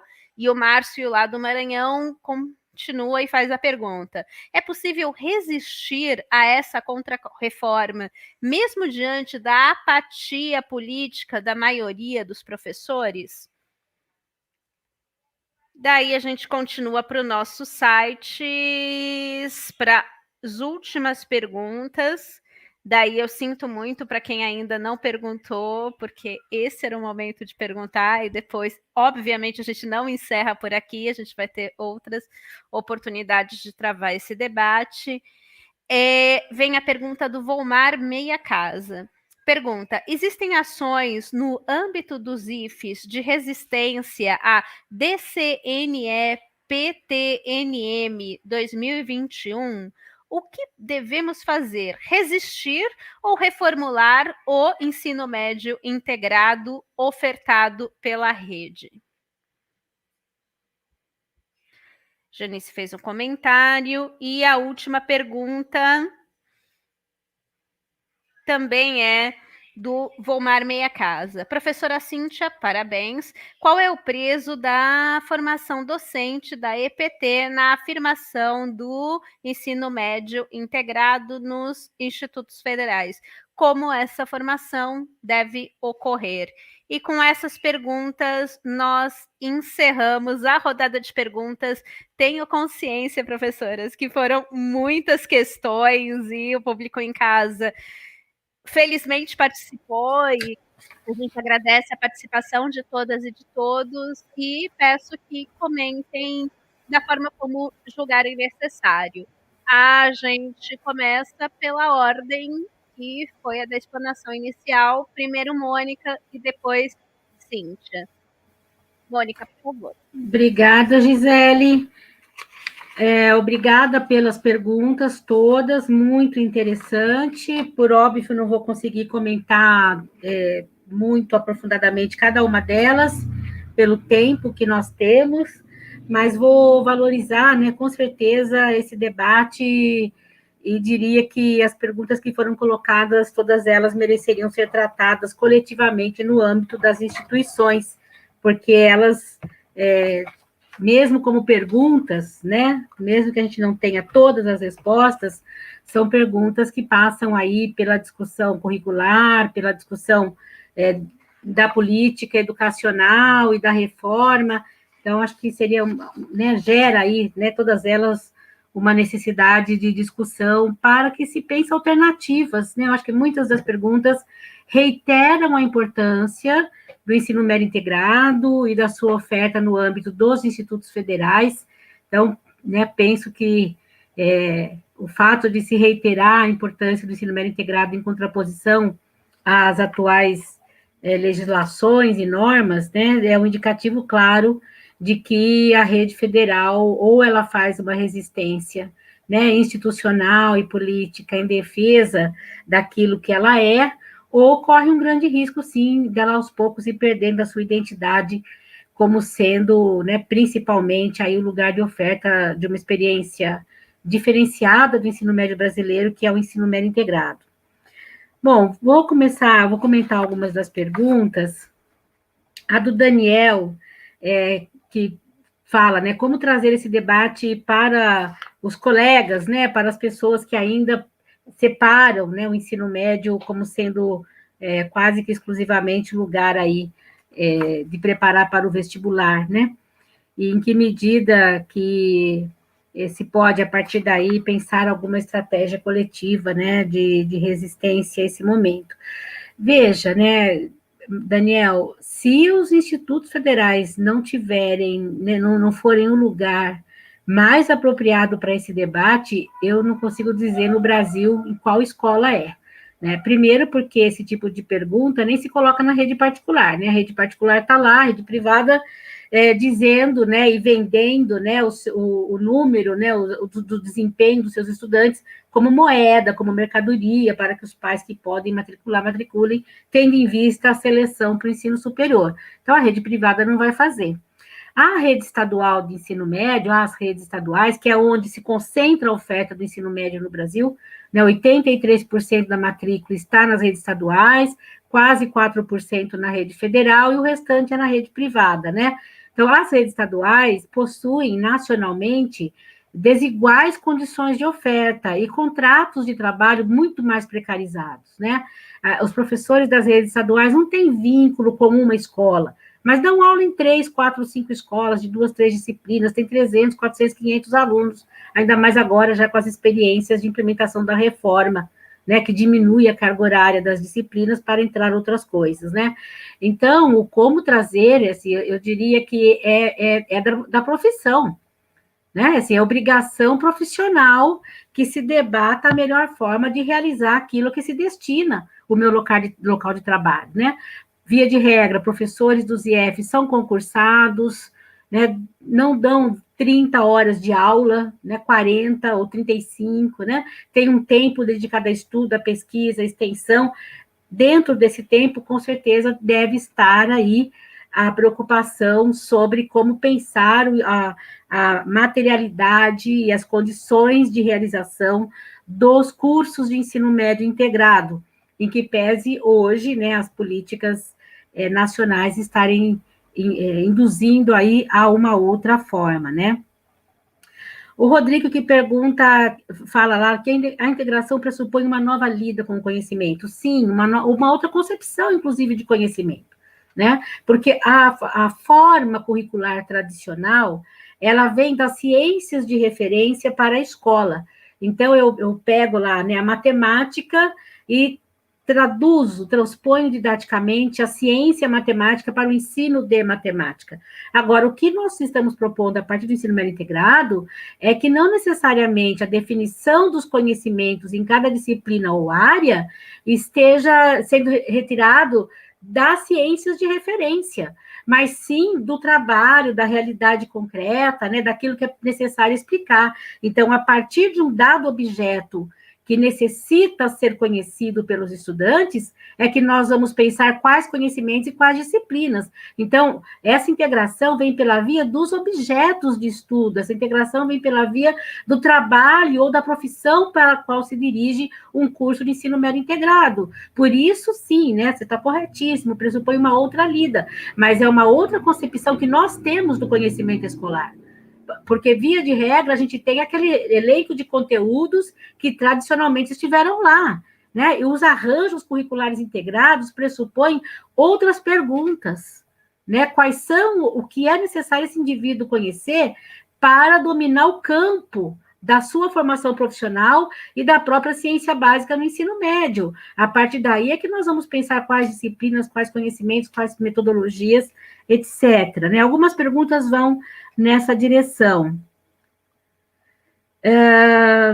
Essa pergunta do Rogério eu considero fundamental, né, que a resolução 1/2021 coloca lá, né, que a carga horária máxima da formação básica comum seja de 1.800 horas. Bom, como fazer curso integrado se eu já tenho 1.800 horas destinadas à BNCC? Não faz. Por isso é que eu disse, ou a opção é por não seguir a BNCC, e se ancorar, né, nas bases legislativas que são superiores a essa resolução. Ou o Instituto faz a opção política institucional de seguir a Lei 11.892, que fala do percentual da oferta de cursos de ensino médio integrado, e o próprio Decreto 5154, porque ambos não foram revogados.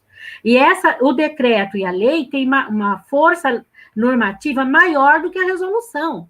Por isso é que é uma discussão que tem que se fazer nos institutos federais.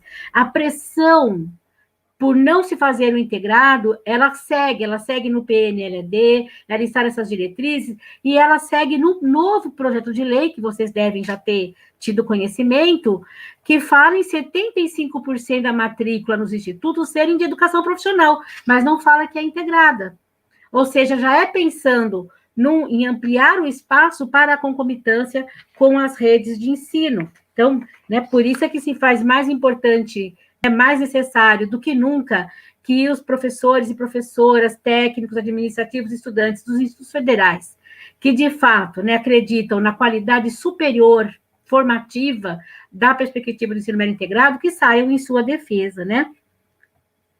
A pergunta do Felipe, se a reforma curricular em curso no Brasil, e aí não é só do ensino médio, é a BNCC toda, né, está em consonância com as mudanças curriculares globais. Eu diria que sim, numa perspectiva de reformas neoliberais, né, que buscam padronizar os currículos, centralizar essa base padronizada nas avaliações em larga escala e induzir fortemente a sua implementação. Né? O Brasil tem o PRO-BNCC e tem lá o PRO-Novo Ensino Médio, né, para induzir as redes de ensino com recursos financeiros do PDDE para essa implementação da reforma.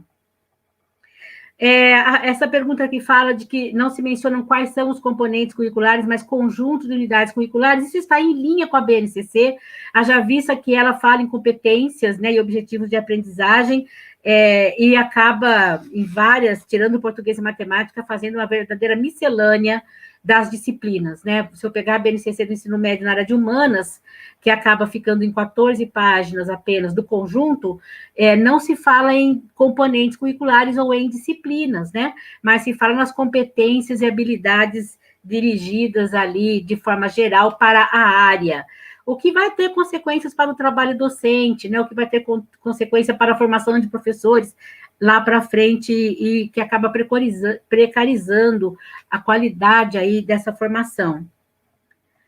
É a pergunta que fala como pensar um projeto que faça articulação, né, entre educação geral e educação profissional. Eu creio que eu mencionei na primeira pergunta. A pergunta do Márcio, as várias perguntas, né, do Márcio, se é possível reverter essa apatia, se é possível, como é que as reitorias se colocam também diante dos governos neoliberais, né? O que a gente visualiza, né? Eu vou reforçar, né, o que eu disse, assim. Cíntia falou uma coisa que eu considero forte, e concordo plenamente. Currículo é disputa. Disputa por hegemonia, que envolve espaços de poder, espaços de decisão, que chega até no CPF de cada professor, de cada professora, tendo em vista como é que essa pessoa vai se posicionar e como é que ela vai depois arcar, né, com o formato curricular que resultou daí. Então, nós estamos... Primeiro que os institutos federais, na minha visão, eles estão num lugar mais privilegiado do que as redes estaduais, no sentido de poder opinar, né? Lamentavelmente, as redes estaduais acabam nós temos hoje, das 27 unidades da federação, 17 delas já têm o currículo do novo ensino médio, entre aspas, para ser implementado à revelia dos professores e professoras. Né? Alguns fizeram consultas públicas pro forma, consulta pública para fazer de conta que houve participação, e ainda agravado pelo tempo de pandemia, que nem discutir nas escolas os professores e professoras tiveram tempo de fazer, e se colocou ali, né, como sendo obrigatório implementar em 2022. É muito triste isso, e aí eu vou para a questão ali posta pelo Volmar, de que sim, né, nós temos que pensar quais as resistências que são possíveis se estivermos convencidos de que a perspectiva que criou os institutos federais, que ancorou a Lei 11.892, se de fato, nessa perspectiva que é o ensino médio integrado, é aquela que atende a nossa compreensão de que é o ensino médio de qualidade superior. Eu não tenho dúvida disso. As diretrizes curriculares, quando falam na concomitância, elas propõem, inclusive, que o itinerário da formação técnica, em parceria lá com as escolas de ensino médio, seja feito por cursos de curta duração. Que qualidade tem isso? Isso é brincar de fazer formação técnica de nível médio. É brincar, é uma brincadeira de extremo mau gosto. Reduzir a formação de nossos estudantes a um conjuntinho de cursos de 30 horas, gente, sem conexão entre si. Olhem para isso e olhem para o que é a ideia de ensino médio integrado, que integra ciência básica e formação técnica, né? Então, é um retrocesso, sim. Nós estamos diante de uma formação que é regressiva em termos de compreensão do que é a formação da juventude. É isso que está em disputa, né? Quem não se posiciona e diz que é neutro, tem lado, está concordando com tudo, né? Tem lado, né? Não há neutralidade, né? Não, ninguém sairá ileso, né? E, por último, essa pergunta que diz se essas mudanças interferem na carreira dos professores, dos institutos federais. Eu creio que sim, né? Porque nós estamos num cenário de muitos retrocessos, inclusive de não contratação, né? Não teremos concursos públicos, não há incentivo à qualificação profissional. Se de fato essa lei passa, né, para que os institutos passem a ser os ofertantes da concomitância, isso interfere diretamente na concepção do ensino médio integrado, mas também do próprio professor, na identidade desse professor, na identidade profissional dessa professora, né? Então, como é que a gente vai responder a tudo isso? Eu espero, sinceramente, que a gente consiga encontrar caminhos, até porque isso é uma coisa que eu sempre digo como alguém que estuda política educacional e legislação, nenhuma lei é para sempre, nenhum governo é para sempre, é transitório, né? É transitório, e o que nós precisamos encontrar na força, né, desse coletivo que entende a riqueza que é o Instituto Federal, né, a sua potencialidade num contexto de um país que desqualifica a educação, que trata mal a juventude em termos educacionais, nós temos que defender com unhas e dentes esse Instituto Federal, naquilo que ele tem de melhor, naquilo que ele tem de mais potente, não naquilo que ele pode ser regressivo. Bom, eu espero ter contribuído aí com as perguntas que vocês fizeram, agradeço o conjunto de perguntas, por ser um diálogo de fato necessário e importante. Obrigada. Obrigada, professora. Até mais. Cíntia, por favor, suas considerações em relação às perguntas realizadas pelo público. Bom, agradeço a pergunta do público. A professora Mônica respondeu, assim, a maior parte delas, e eu concordo, né? Então, vou focalizar um pouquinho aquelas que foram mais direcionadas a mim e que estão, né, centradas no Instituto Federal de São Paulo. Né? O Daniel perguntou sobre como trazer o debate para quem pensa na formação do vestibular de mercado, de trabalho, como debater com uma reitoria neoconservadora. Eu acho que a questão é sempre ter um espaço de debate. Né? A gente talvez não consiga mudar todas as pessoas que pensem de forma diferente, mas a gente precisa desse espaço de debate, desse espaço de diálogo e desse espaço de convencimento também. Né? Então, eu entendo que espaços como esse que a gente está aqui hoje, eu entendo que quando a reitoria escolhe, né, entre os seus quadros pessoas que defendem, né, o projeto político do Instituto Federal e a formação humana integral, esse debate está posto, está aberto. Então, eu entendo que a gente tem que aproveitar esse espaço de debate, né, aproveitar e aprofundar. Bom, a professora respondeu a maior parte deles sobre a questão dos professores, tá. Então, aí tem as questões que foram diretamente, né, para mim.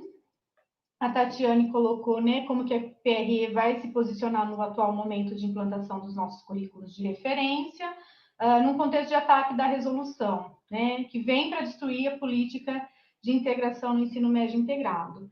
Então, a Pró-Reitoria se colocou formando um grupo de trabalho e trazendo pessoas que pesquisam, investigam, que discutem o ensino médio integrado dentro do Instituto Federal de São Paulo, para pensar, né, coletivamente e construir a instrução normativa que está para consulta pública.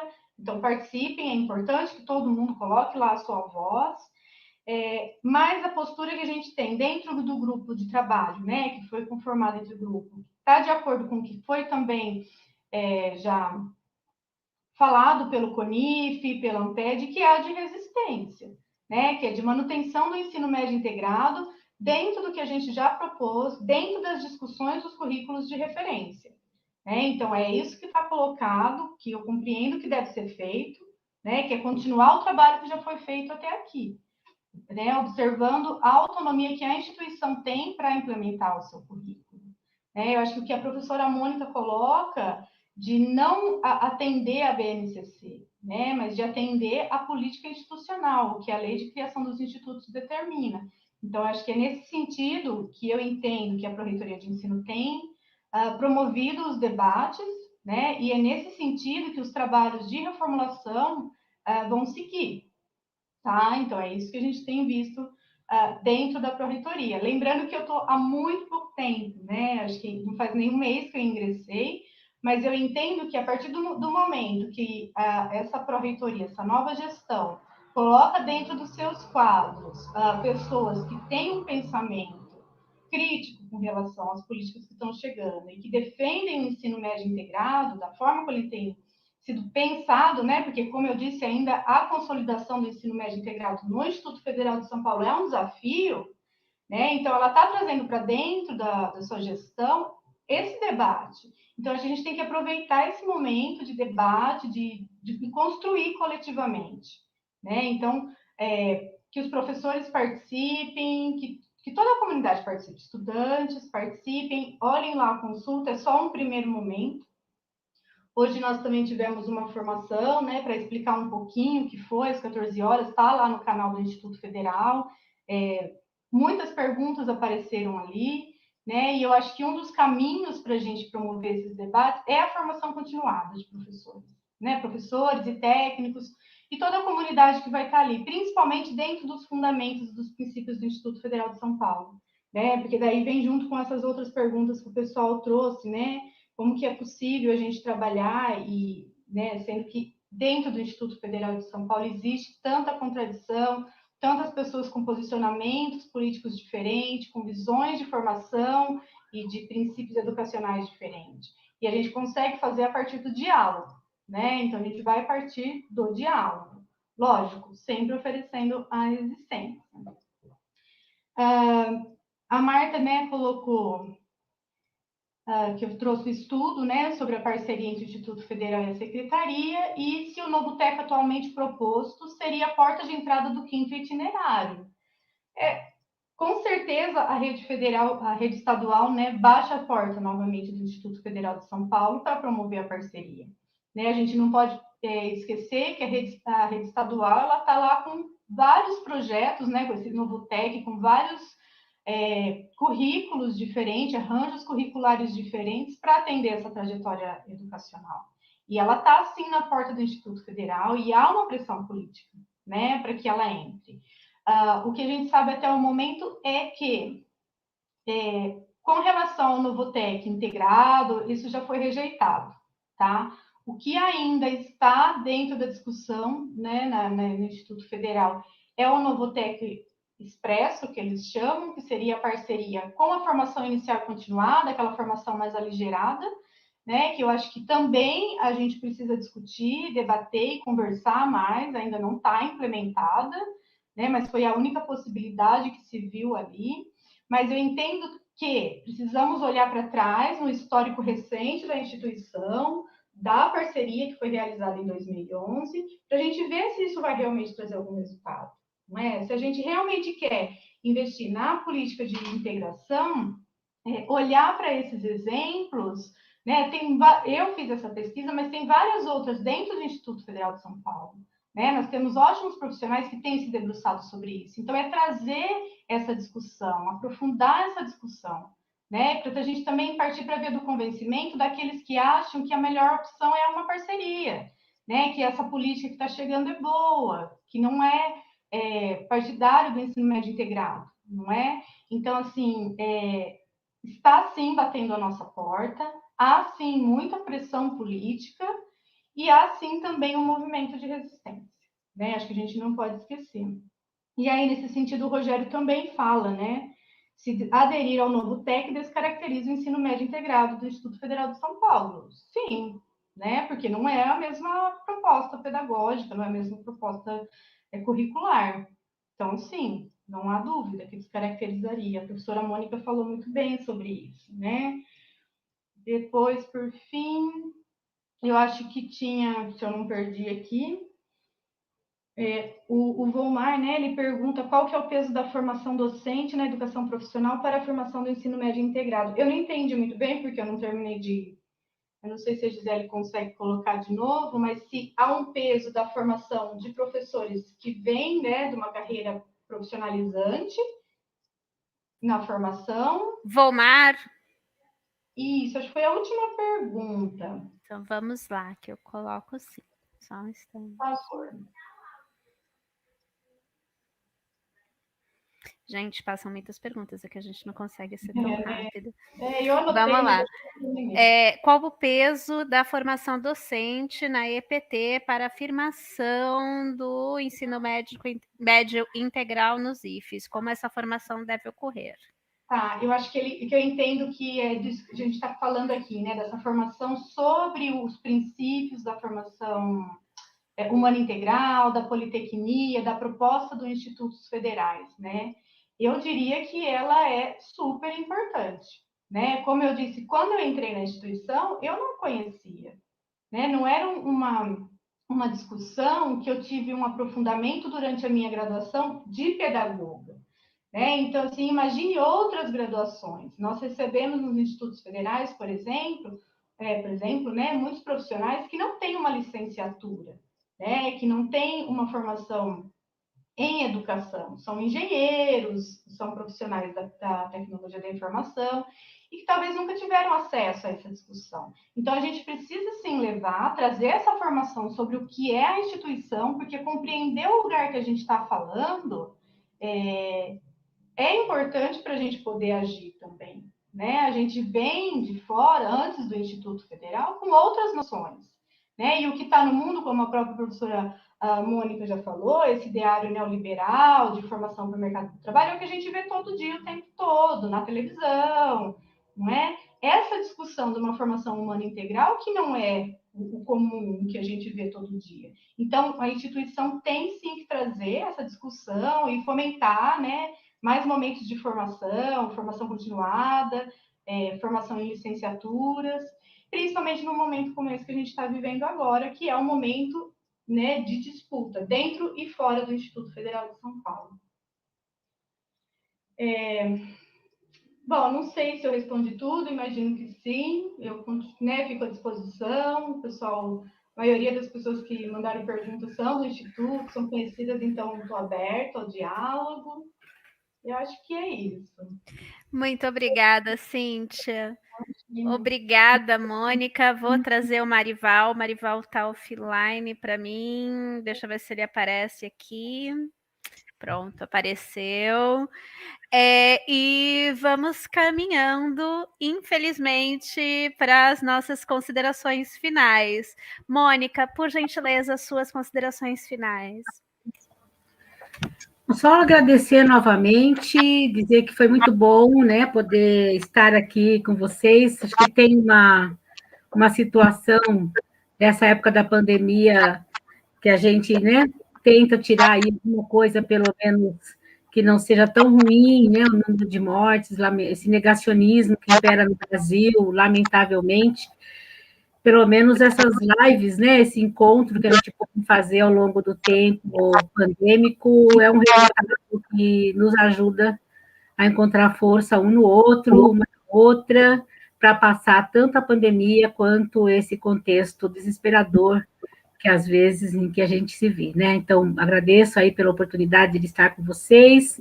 Fica o meu abraço e o desejo de saúde para todo mundo e de força, né, para a gente enfrentar aí aquilo que tem que ser enfrentado, tá bom? Meu abraço, meu carinho a todo mundo do Instituto Federal de São Paulo, do Sinasef, com quem eu tenho dialogado de vez em quando, também com as pessoas todas aí que enviaram as perguntas, tá bom? Meu boa noite, fiquem bem. Obrigada, Mônica. Cíntia, suas considerações finais, por favor. Eu também agradeço, né, a oportunidade de estar aqui, de falar, de participar desse debate tão rico com a presença da professora Mônica, sempre um aprendizado.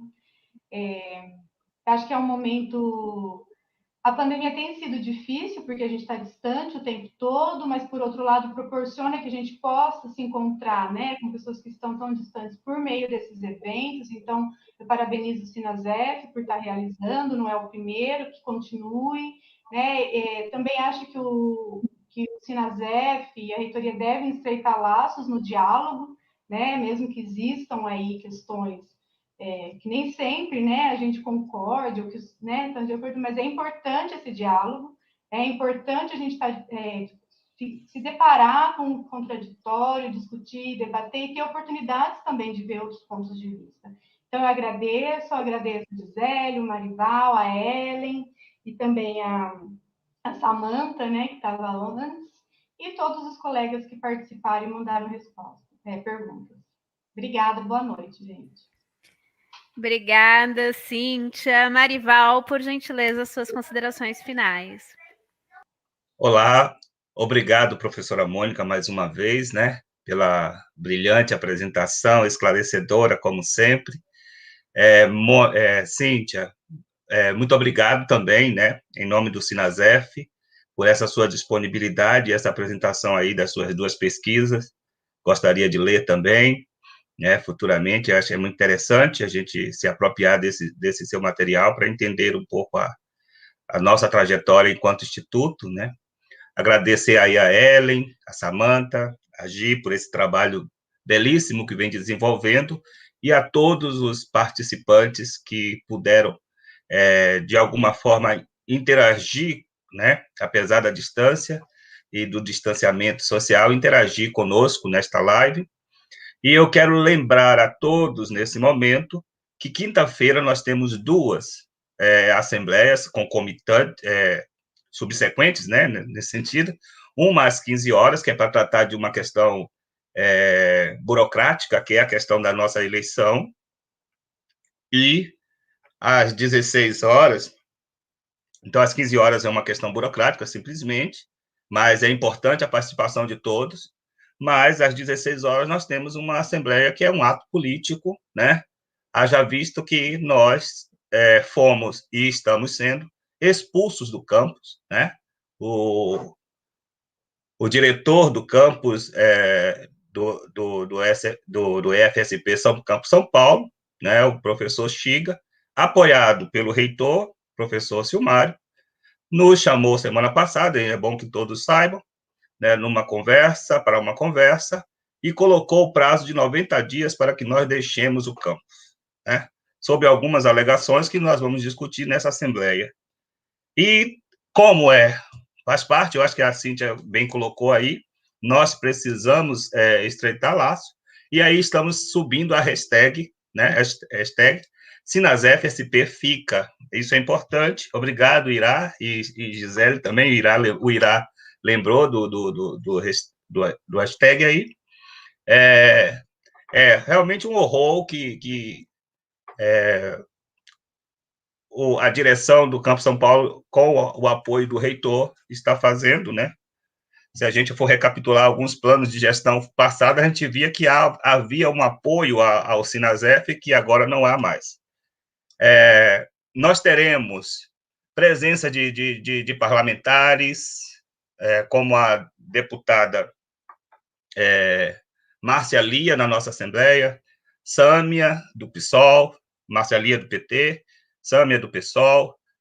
Nós teremos a participação do professor Salomão, só um minutinho, só para eu pegar aqui a cola, do professor Salomão, da DUF, só um minutinho, gente, porque é muita gente que vai vir, né, para somar na luta.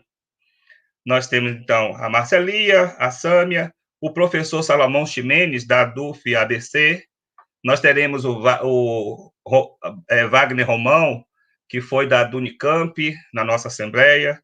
Teremos sindicalistas de outros sindicatos, centrais sindicais presentes também, e contamos com a participação de todos, né? E desejamos a todos uma boa noite, uma boa semana. Fiquemos todos em casa, se possível, e fiquemos com Deus, né? Obrigado. Nós que agradecemos. Vou ajudar um pouquinho na cola e na convocação da Assembleia. São duas assembleias, então a gente pede a compreensão, porque é uma questão burocrática. A questão eleitoral, o cartório exige que seja uma assembleia com pauta única. Para ter ideia, se você tem na pauta informes e depois a pauta, o cartório já não aceita como uma assembleia eleitoral, bloqueia as contas do sindicato e tem todo um problema jurídico, político em torno disso. Então, a gente tem uma primeira assembleia para a questão eleitoral, que vai ser realizada às 15 horas, e uma assembleia que vai ser também um ato político às 16 horas. Então, vou colaborar aqui com a colinha do Marival sobre sindicatos e centrais. Nós temos Magno do Sintusp, Michele da ADUSP Andes, Magda do Sinasef Nacional, Wagner Romão da Unicamp, Bianca Polito da AIT, Ana Galvão da ADUFES, Clóvis Costa da oposição do Simpem, João Zafalão pela POSP, Salomão Ximenes pela AFBC, o Índio pela Intersindical, Sirlene pela CSP com Lutas, Luiz Cláudio Marcolino pela CUT e Tiago Duarte pela FenaJuF. Isso só de sindicatos e centrais que já estão apoiando o Sinasef São Paulo. Representantes de partidos políticos do campo da esquerda, temos Sâmia Bonfim, do PSOL, Gianazzi, do PSOL, Silvia Ferraro, da bancada feminista do PSOL, vereadora de São Paulo, Edmilson, do PCB, Vivian, da UP, Vicentinho, do PT, e a Marcialia, do PT também. De coordenadores e sindicalizados que construíram a história do Sinasef São Paulo: Paulo Bonfim, Irani, Hélios Rios, César Aldemir, Sueli Covacho, Carlos, João Campinho, e uma lista que só faz crescer. Vai ser um grande ato em defesa da sede sindical.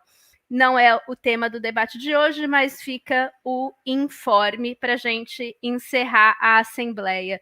Nós agradecemos muito a presença de Mônica, Cíntia, muito obrigada. Ellen, trazer a Samantha também para dar um tchau. Obrigada, Samantha e Ellen, que sempre desenvolvem um trabalho lindo e são duas queridas. E Marival, coordenador do Sinasef São Paulo. Tchau, tchau. Tchau, tchau. Até a próxima.